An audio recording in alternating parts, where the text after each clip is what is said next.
diggante Njaañ Guet Tardo organiser leen lu ngeen bëgg danaa ko financer. waaw tàcc leen loolu waay. ci kàttanu yàlla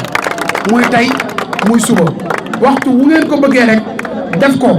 ci kàttanu yàlla ak mbaaxam danañ ko financer ak lu mu mën di doon ndax Njaañ jaral nañu ko Guet Tardo jaral nañu ko defe naa ne li ñu def tey Njaañ ak Guet Tardo nekk benn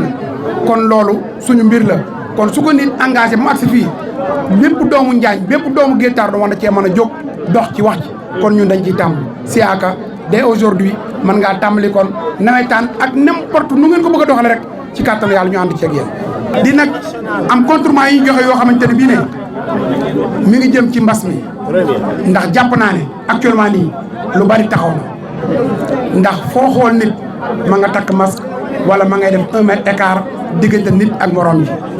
defe naa ne activité yu bari taxaw na kon nañ leen ci gën a góorgóorlu ba Sénégal ndam li mu ci am nga xam ne partout dans le monde mi ngi gën a wàññi ko ci Sénégal nañ fexe ba mu gën fee jeex ba jeex ci àdduna bi di ci ñaan yàlla bu baax beneen bi ci des muy wàllu mbëkk mi yéen jeunesse bi laay waxal tàmbalee ko man ci sama bopp nañ leen ci gën a góorgóorlu dem tukki kët am na solo waaye nañ ko teg ci kaw aw yoon te yaakaar naa ne ñun doomi réew mi ñun ñoo mën a defar réew mi ñun doomi dëkk bi ñoo mën a defar dëkk yi kon yaakaar naa nañ leen jéem a prêter attention bu baax a baax a baax njir mbëkk mi nañ ci gën a góorgóorlu dem tukki baax na waaye nañ ko jaar ci kaw yoon man nag dafa am ci métier bi ma nekk chaque jour ñu ngi ciy wax ay formation di wax ci liggéey ci dëkk bi nga nekk rawatina